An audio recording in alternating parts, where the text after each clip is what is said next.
Aurélien, présentateur des Ondes clandestines, émission de radio renseignement.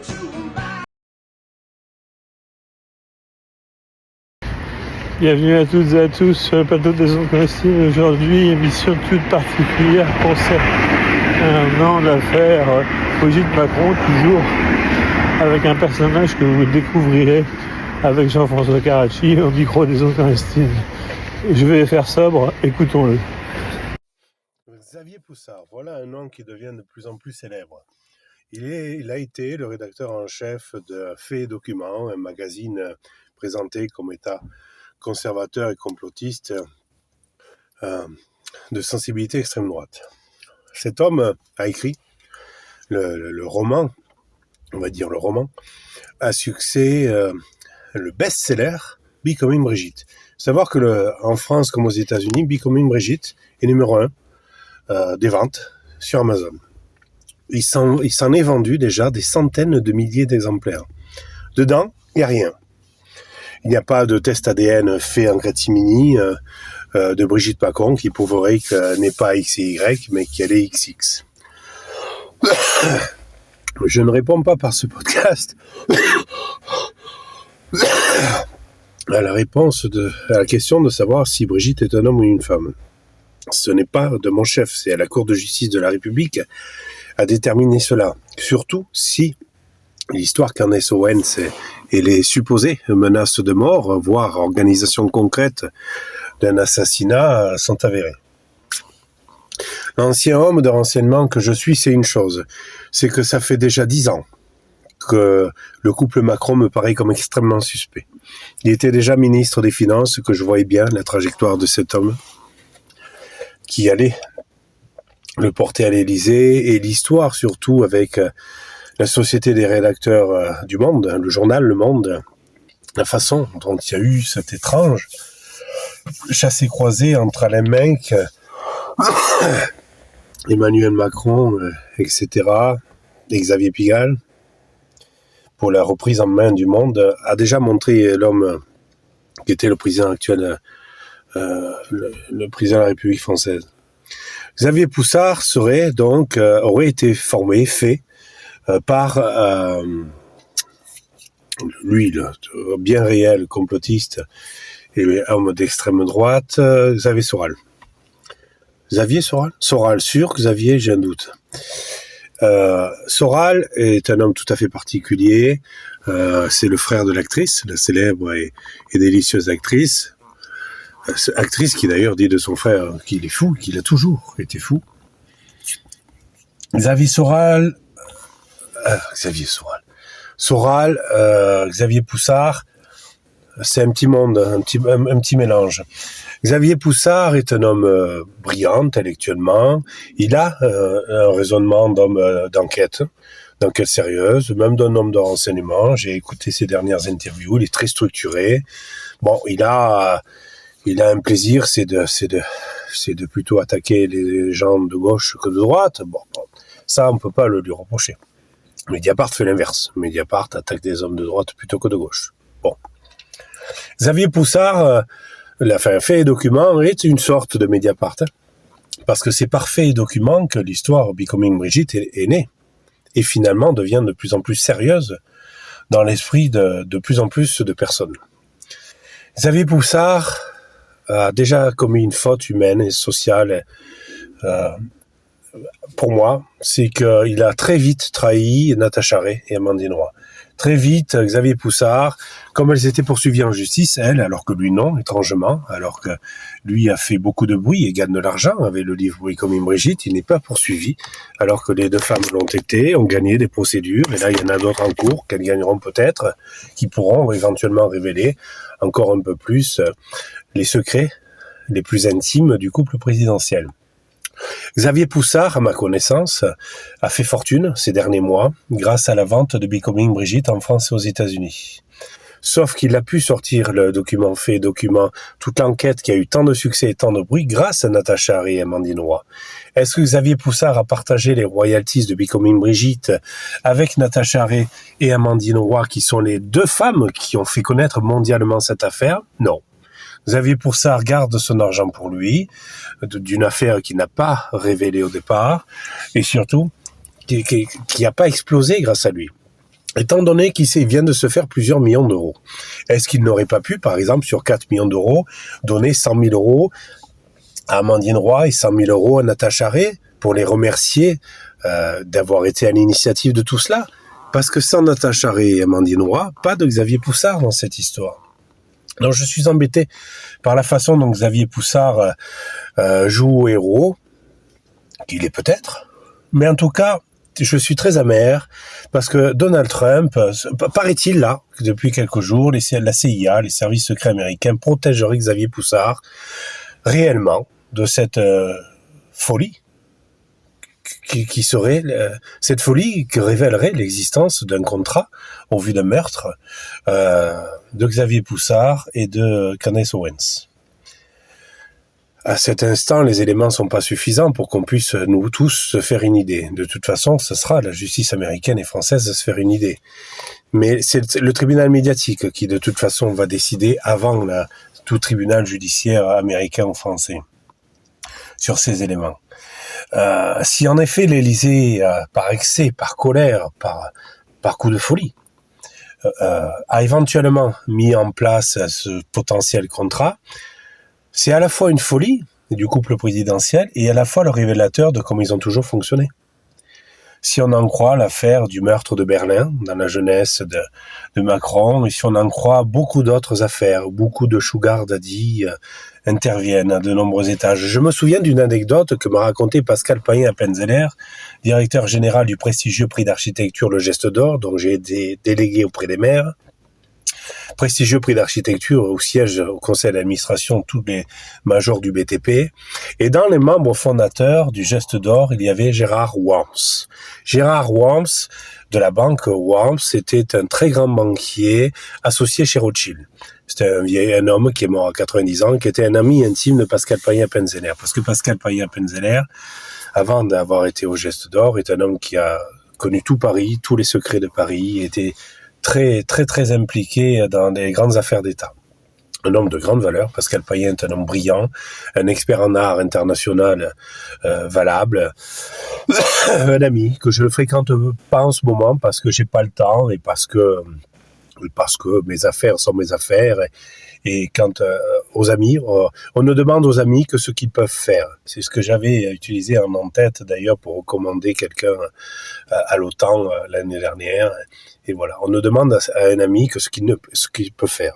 Sinon, c'est qu'on voit les choses autrement. Donc, Gérard Worms a connu Emmanuel Macron dans sa jeunesse. Et Emmanuel Macron était allé faire la danse du ventre à Gérard Worms, qui depuis relatait cette affaire à tout le secret du Paris, en disant voilà, Emmanuel Macron est venu me voir pour m'expliquer qu'il adorait mon fils, etc., qu'il fallait absolument que Gérard Worms donc travaille avec Emmanuel Macron. Et Gérard Worms a répondu c'est Emmanuel Macron très jeune et très intriguant et très motivé à réussir, mais jeune homme, faites une erreur stratégique, je déteste mon fils, donc ce n'est pas en vous revendiquant de lui que vous allez pouvoir obtenir quelque chose de moi. Et en effet, Emmanuel Macron n'a rien obtenu de Gérard Worms, W-O-R-M-S.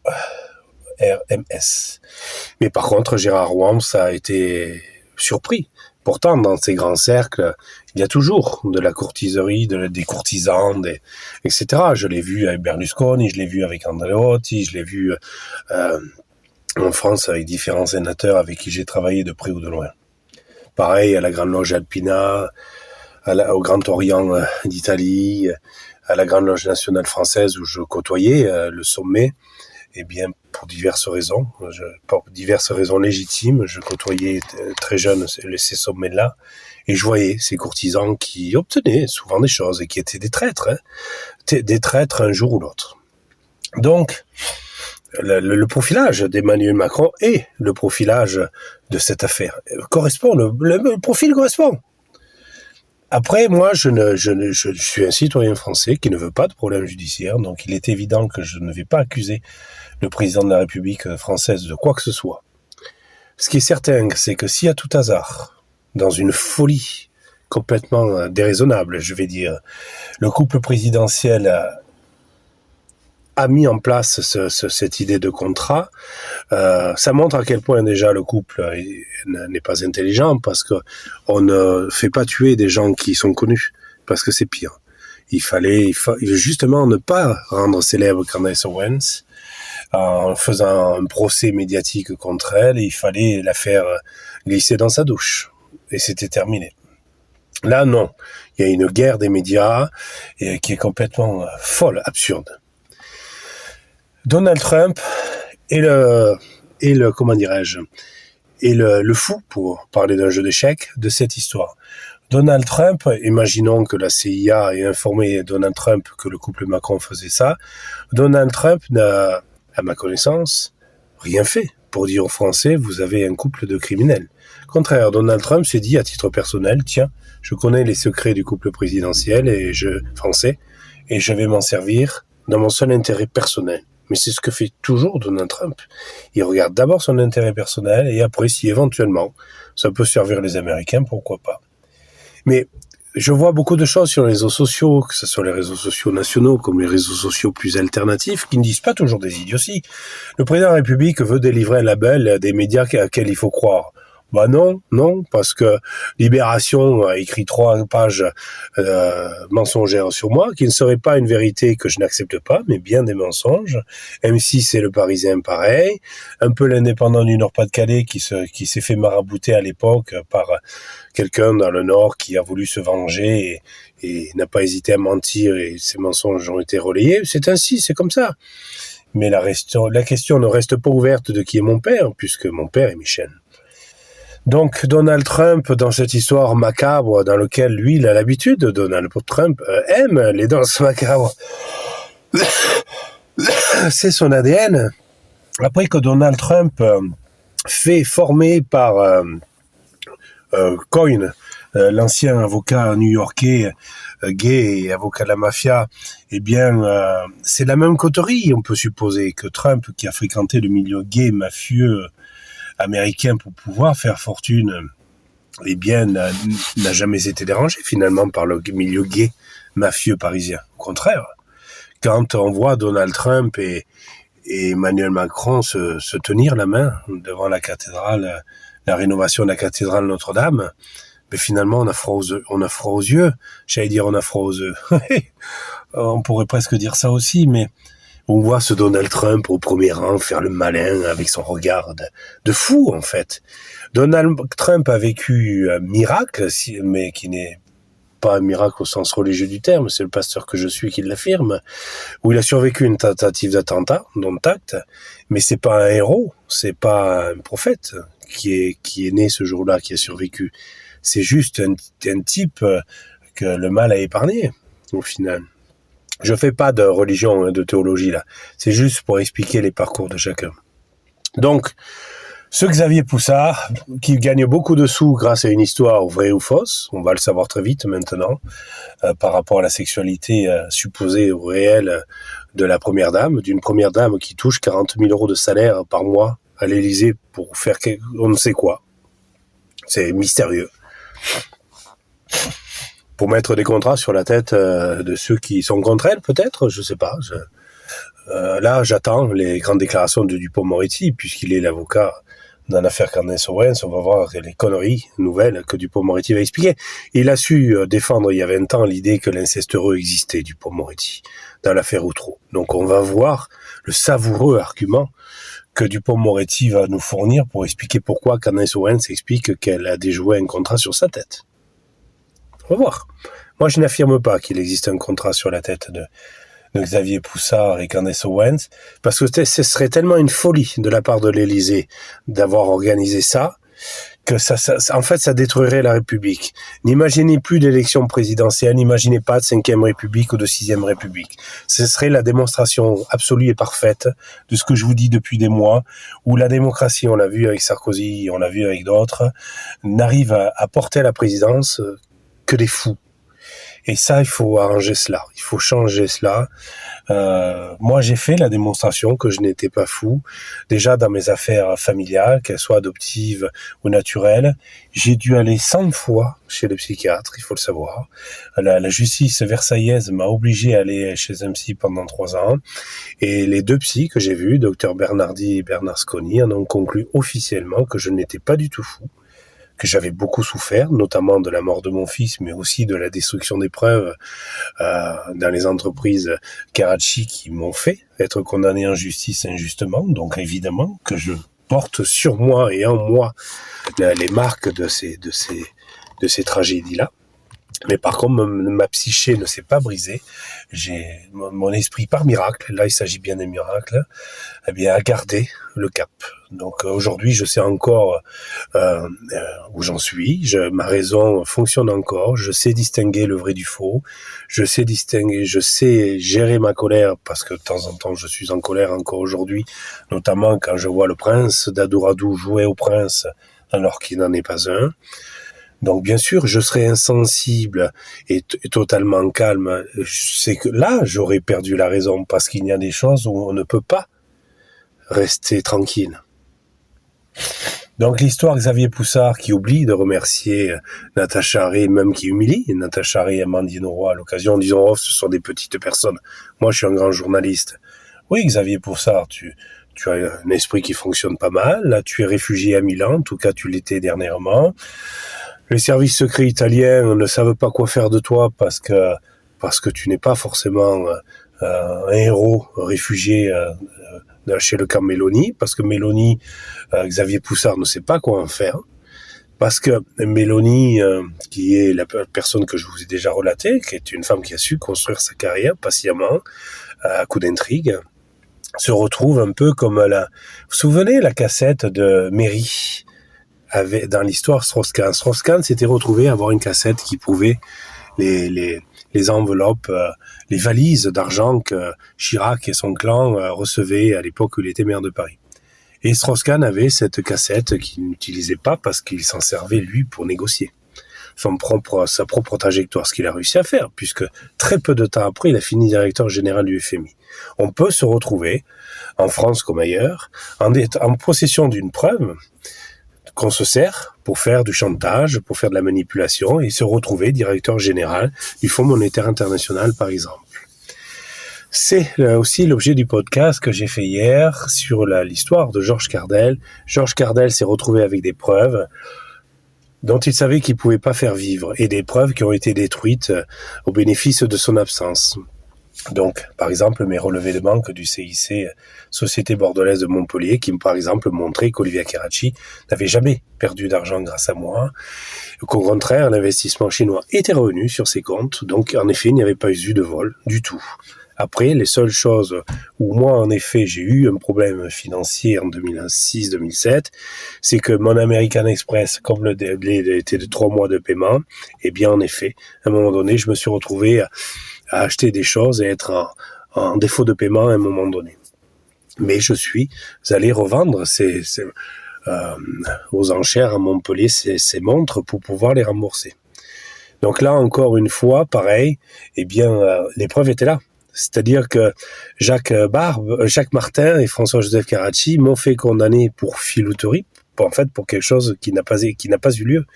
Puisque la seule montre sur les 3, parce que j'en avais payé 2 rubis sur ongle, la seule que j'ai pas pu payer à cause justement de François-Joseph Karachi qui à un moment donné m'a séché mes comptes illégalement, eh bien même la dernière montre je l'ai payée. Sauf que dans la décision de justice de 2012, il est marqué que non. Et pourtant, si, je l'affirme, à la salle des ventes de Montpellier, oui, d'ailleurs c'est entre Saint-Jean-de-Védas et Montpellier, il y a une salle des ventes, visuellement je la vois très bien, il y a 20 ans, où en effet j'ai vendu cette DRD en Rolex en or pour pouvoir rentrer dans mes frais et rembourser cette montre, ce que j'ai fait. Je l'ai fait, et j'avais les preuves sur mon bureau de cela. Et bien évidemment, le dossier en justice devant la justice de Nîmes n'a pas été monté de cette manière-là, puisque c'était mes adversaires qui ont monté dans mon dos mon dossier d'innocence. Je vous explique cela parce que dans l'affaire Candace Owens, Xavier Poussard, etc., Pour arriver à savoir ce qui est vrai, ce qui est faux, il faut vraiment être très très bon.